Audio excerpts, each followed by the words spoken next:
Noticias RCN de Colombia y el programa La Noche conocieron en primicia videos y fotografías de la operación militar que hace 4 años permitió descubrir que el cabecilla del grupo criminal de las FARC, alias Iván Ríos, había sido asesinado por uno de sus hombres de confianza, Pedro Montoya, alias Rojas. Ahora, uno de los oficiales que conoció los pormenores del operativo y que fue llamado héroe por los colombianos, es requerido por la Fiscalía General de Colombia para responder por unas muertes que, según su testimonio, ocurrieron como parte de un servicio activo como miembro de las Fuerzas Militares de Colombia. En marzo de 2008 el mundo conoció la muerte de Manuel Jesús Muñoz Ortiz, alias Iván Ríos, integrante del llamado Secretariado de las FARC. Según sus palabras, alias Rojas dio muerte a Ríos hace 3 días y adujo que con ello buscaba aliviar la presión militar a la que estaban sometidos por las tropas. Trajo consigo la mano derecha, textualmente hablando, la cédula de ciudadanía, el pasaporte y el computador personal de Iván Ríos. El programa La Noche obtuvo en exclusiva material inédito, fotografías y videos de las horas previas a la muerte del cabecilla del grupo terrorista, del momento cuando las tropas encontraron el cadáver y del lugar del departamento de Caldas, en el centro colombiano, donde tuvo lugar hace 4 años la operación militar. El relato que vamos a escuchar a continuación, junto a las imágenes, es el de un exoficial, quien conoció de cerca el operativo.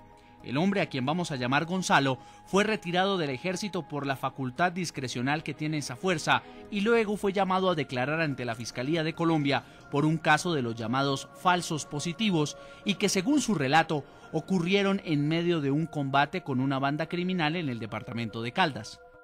¿Qué pasaba en esa casa? Detrás de esa casa era el sector en donde se tenía la ubicación de alias Rojas con sus 2 personas que habían salido de allá del campamento y se encontraban refugiadas pendientes de que no las fueran a localizar las tropas que se encontraban por el sector. Según este relato, Pedro Montoya, alias Rojas, se puso en contacto con el ejército y coordinó su entrega ante las tropas que mantenían cercado a Iván Ríos y a al menos 22 guerrilleros que lo acompañaban. Entonces Rojas, quien era cercano a Ríos, pero con quien mantenía diferencias personales, le reveló a Gonzalo cómo fue la muerte del cabecilla, a quien le cercenó la mano para probar la identidad del cabecilla abatido. ¿Qué iba en ese maletín? En ese maletín se encontraba ya la mano de Iván Ríos, la que fue cortada fracturada ya por parte de alias Rojas, como muestra de prueba de que se trataba de ese jefe guerrillero. La decisión que tomó él era porque ya venían desde semanas atrás, meses atrás inclusive, el Frente 47 venía ya diezmándose a raíz de la presión ejercida por las tropas de la 3ª División, inclusive de la 4ª Brigada también, de las unidades de ejército que se encontraban en todo ese sector. Ya habían perdido hombres, habían perdido material de guerra, estaban diezmados en cuanto a la alimentación, la falta de abastecimiento. Entonces él había propuesto que preferiblemente buscar una desmovilización o acogerse en algún progreso del gobierno, y pues este no estaba de acuerdo y por las circunstancias de pronto de modo, de tiempo, de lugar que se encontraban, ya estaban inclusive en algunos roces que habían sostenido ambos. Las imágenes muestran que al grupo guerrillero que estaba al mando de Ríos solo le quedaba medio bulto de papas para alimentarse. Las tropas estuvieron en el campamento de Ríos 2 días y allí ejecutaron el levantamiento del cadáver, como lo muestra este video inédito.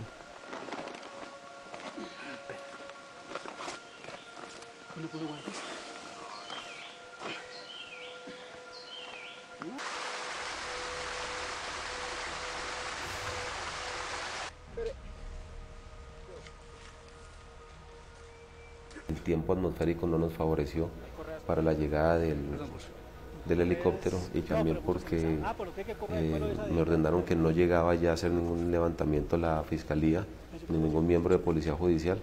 Entonces tomar todas las fotografías del caso para poder entonces después entregarlas allá en la cadena de custodia. Antes de estos hechos, en la movilización hacia la zona donde murió el terrorista de las FARC, ocurrió el incidente por el que Gonzalo ha sido cuestionado por la Fiscalía de Colombia. El exmilitar cree que las dudas que ha generado el debate por el fuero militar afectan a la moral de la tropa. La verdad es bastante frustrante porque, aunque no me arrepiento porque fue algo muy importante para mi país, para poder que la gente de ese sector del eje cafetero pudiera otra vez volver a creer en su fuerza.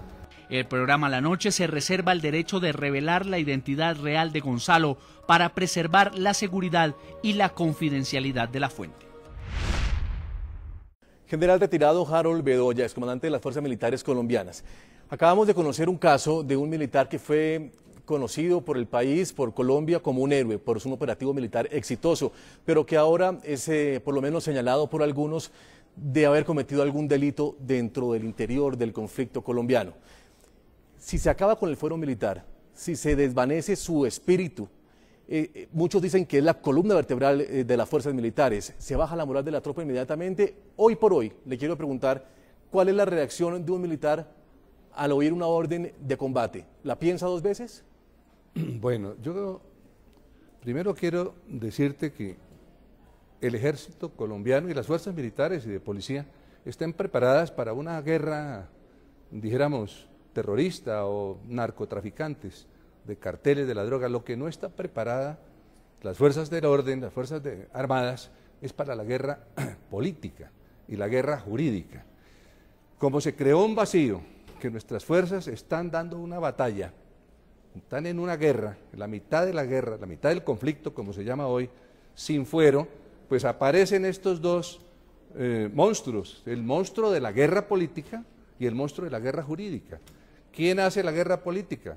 Pues sus enemigos. En Colombia los vemos todos los días en los medios de comunicación señalando a los militares por delitos que no han cometido, y la guerra jurídica nos la están haciendo estas mismas organizaciones que fueron derrotadas en el campo de batalla, pero que están infiltradas hoy en día en la justicia. De eso no nos quepa la menor duda, colombianos, están en la Fiscalía, están en los tribunales, están en muchas partes de Colombia.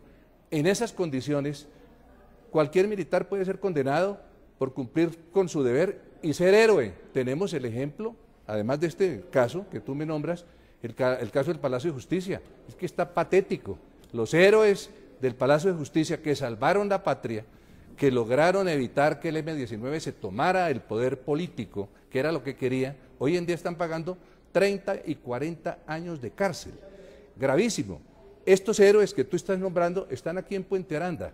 Son cientos de coroneles, capitanes, soldados que podrían estar dando la batalla en el campo de batalla, pero como no tienen un fuero, no tienen reglas claras para dar la batalla, están pagando por ser héroes, por defender a los colombianos. General Bedoya, es coincidencia que cuando se estaba debatiendo en el Congreso, en esos, el año pasado, en esos 4 debates, y que se había dado pues, las mayorías sobre el tema del artículo del fuero militar, se hayan dado golpes militares muy importantes, entre ellos la muerte de Alfonso Cano.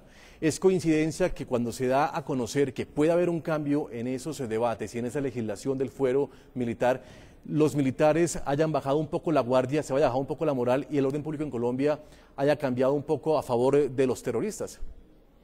No nos quepa la menor duda que detrás de esto están las FARC y están unas organizaciones internacionales que están viendo que el ejército y las fuerzas militares los están derrotando en el campo de batalla. Y hay que derrotar a ese ejército triunfante a través de una guerra para la que ellos no están preparados, la guerra jurídica, ¿sí? La guerra política. Los militares están pagando de sus sueldos una defensa que le corresponde al Estado y que le corresponde al jefe supremo, que es nuestro presidente, librar esas dos batallas, la política y la jurídica. Doctor Montealegre, usted está oyendo las palabras de un hombre que dirigió las tropas de este país, las tropas de Colombia, uno es comandante de las fuerzas militares y que de alguna manera tiene toda la autoridad para representar el temor que tienen hoy por hoy los militares ante un juicio. Ese tribunal de garantías del cual usted va a ser parte o del cual usted hizo parte del estudio de esa comisión, ¿va a tener en cuenta ese temor de los militares y va a solucionar de alguna manera el temor que existe hoy por hoy en las tropas. Bueno, yo lo primero es que no quiero manifestar que no comparto las apreciaciones del general Bedoya en el sentido de que hay una guerra jurídica contra los miembros de la fuerza pública. No podemos entender que las decisiones que se toman en el ámbito de la Fiscalía General de la Nación o por parte de los jueces o por parte de la Corte Suprema de Justicia sean una estrategia de una guerra jurídica contra la fuerza pública. Yo muy respetuosamente disiento de esa opinión del general Bedoya.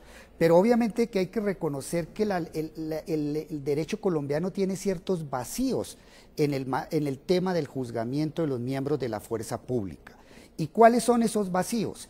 De que realmente en este momento no está claramente delimitado desde la Constitución qué tipo de infracciones al derecho internacional humanitario deben ser conocidos por los miembros de la justicia penal militar. Por eso nuestra propuesta es que la Constitución claramente establezca una regla, que lo que son graves violaciones a los derechos humanos y al núcleo duro de protección de los derechos humanos como genocidios y ejecuciones extrajudiciales deben ser de competencia de la justicia ordinaria, mientras que las violaciones al derecho internacional humanitario deben ser de competencia de la justicia penal militar. A mí me parece que la fórmula que propone la Comisión es una fórmula muy equilibrada, es una fórmula que tiene en cuenta la realidad del país y además es una fórmula que se cuida de cumplir con los estándares que se han señalado internacionalmente para darle legitimidad a la justicia penal militar. Y quiero agregar, el general dice que hay una inquietud porque los soldados que realizan ciertos hechos que pueden ser punibles en un combate no tienen una defensa técnica. La propuesta trata de solucionar el problema en el sentido de que constitucionalmente se establezca que los miembros de la fuerza pública tendrán derecho, según lo determina la ley, a una defensa técnica pagada por el Estado. Entonces me parece que ahí hay un avance gigantesco. Esta es una fórmula de equilibrio y que logra consultar con parámetros y estándares internacionales.